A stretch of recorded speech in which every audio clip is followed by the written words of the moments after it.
Perhaps the most dramatic moment yesterday during a hearing about the terrorist attack in Benghazi, Libya. Wisconsin Senator Ron Johnson, a Republican, questioning Secretary of State Hillary Clinton, asking her about the administration's initial claims in the wake of this attack, that it was simply a protest over a video that got out of hand. Watch. We were misled that there were supposedly protests and then something sprang out of that, an assault sprang out of that. And that was easily ascertained that that was not the fact. But and the American people could have known that within days, and they didn't know that. With all due respect, the fact is we had 4 dead Americans. Was it because of a protest, or was it because of guys out for a walk one night who decided they'd go kill some Americans? What difference at this point does it make? It is our job to figure out what happened and do everything we can to prevent it from ever happening again, Senator. What difference does it make?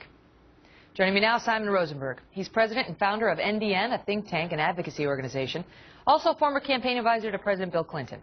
And Mark Thiessen, who's a fellow at the American Enterprise Institute and a former speechwriter for President George W. Bush. So Senator Johnson didn't really get the chance to answer the question that Secretary Clinton posed back to him, so I'll start with you on it, Mark. Why don't you take a swing? What difference does it make at this point why the people who were at our consulate that night, why they were there? Well, you must be very relieved to learn, Megyn, that you and Catherine Herridge and everybody at Fox News have been wasting your time, because it doesn't make any difference whatsoever how these Americans died or whether the American people were misled about how they died. I mean, this is a scandal not just because 4 Americans were killed. It's not just a scandal because the administration ignored numerous warnings about the growing threat from al-Qaeda. It's not just a scandal because they ignored and denied Ambassador Chris Stevens' request for more security or didn't have forces in place to rescue the people in the 7-hour siege. It's a scandal because they repeatedly, for an extended period, laid the blame for this thing on a YouTube video when any sentient person watching the events unfold would have known that that wasn't the case. And so Congress absolutely has a right to ask these questions. They have a responsibility to ask these questions. And Secretary Clinton has a responsibility to answer them and not storm off in outrage. Simon, reading the press today in response to that moment, because that was the big moment yesterday, you know, the most dramatic moment we saw. The one that jumped out at me was Eric Wemple of the Washington Post. Now, I don't know if our viewers know this guy, but let me just say he's not a fan of Fox News Channel, and he tends to be a defender of the administration.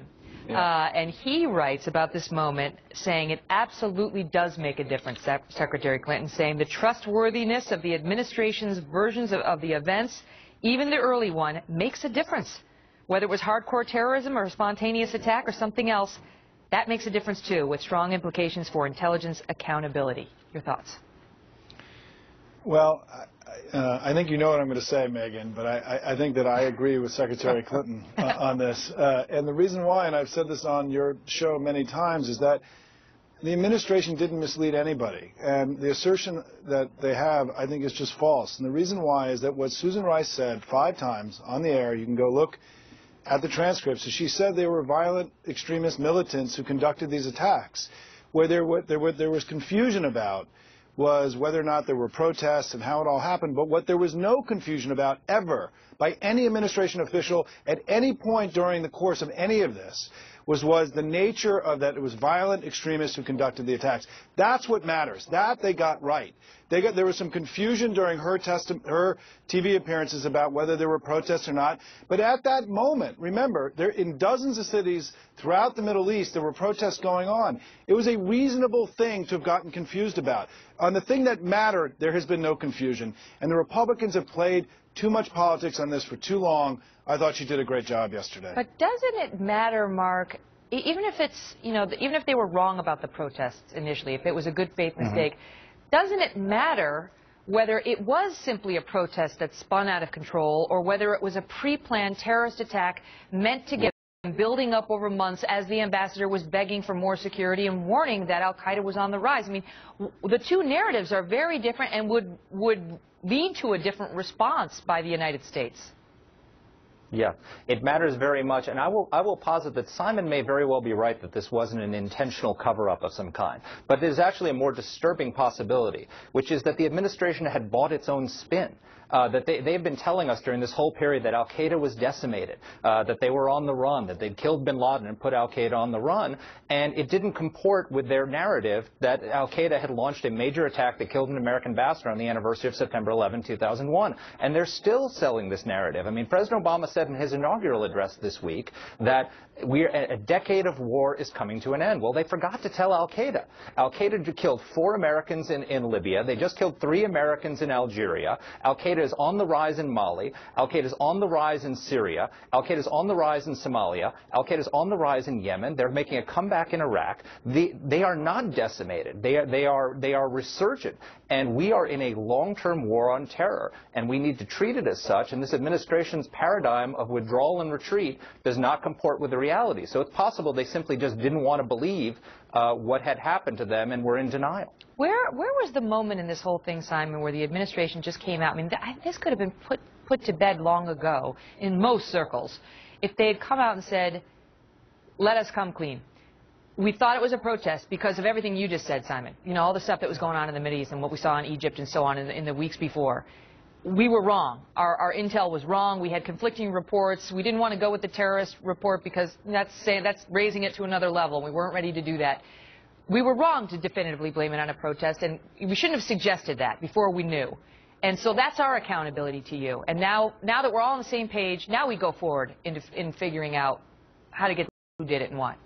I think they've said that, and that hasn't been believed. I mean, I think the problem, Megyn... Who said that and when? Who took accountability for the misinformation? Megyn, I'll answer the question, which is, I've said it on your air starting as early as the early part of November. But you right? don't work for the administration. Because they said and clarified about 10 days after the Susan Rice appearances on television, there was a clarification of the you just said a lot of stuff. I'm going to go through it really quickly. One is that it is important to recognize that the President and Secretary Clinton, the day after the attack, used the word terror, and they never walked away from the notion that these were terrorists. And then they kept mentioning the video. Susan Rice did not exclude that possibility. What she said was there was a protest that was hijacked by extremists, and she didn't use the word terror, but it doesn't mean that it wasn't applicable, given that the President and the Secretary of State had already used it. Libya's leader was on the same Sunday talk show as she was and said this was a terrorist attack, and she pushed back. Well, the point is that what she had been told and what the CIA has fallen on their sword on this and said they gave her those talking points, they provided her that intelligence. I get that. That was their best. I get that. But when she's pushing back on the Libyan leader saying this was terror, don't sit here and tell me that she was out there saying terror, terror, terror. I knew it was terror. She did not say that. Because there was confusion at that point, and I've said this on the air about the group that conducted this. That's all they needed to say. That's the point I'm trying to make. Then you come out and you say there was confusion, but no one's ever had that press conference. That's not true, Megyn. Megyn, that's not true. Megyn, at least about 10 days afterwards, the administration clarified repeatedly on the air. Are you talking about the DNI written memo? What? Are you talking about the written memo that came out of the DNI's office? They admitted, and Secretary Clinton admitted it, and Barack Obama, they've all been clear that there was not a protest, and that this had happened, that there was clarity. Where was the press conference where they got to be questioned about it and came clean, and there was a robust back and forth with the press? That didn't happen at the time, Simon, because we were in the middle of a presidential election. Megyn, I think that, as Secretary Clinton said yesterday, this has been settled. And the thing is, Senator Johnson, as John Kerry pointed out today, didn't know what happened because he skipped the intelligence briefing that would have actually given him the answers that he was looking for yesterday. All right, I'll give you the quick final word, Mark. Sure. I used to write these statements at the White House, and what you say is, look, we don't know exactly what happened. There are some reports that say it was a protest. There are other reports that say otherwise. Here's what we know right now, and as we get more details, we'll tell you. If they had just stuck to that basic principle, they wouldn't have had any trouble. But they wanted to believe the spin because al-Qaeda was decimated. They're not decimated. Sadly. All right, guys. Thank you both so much.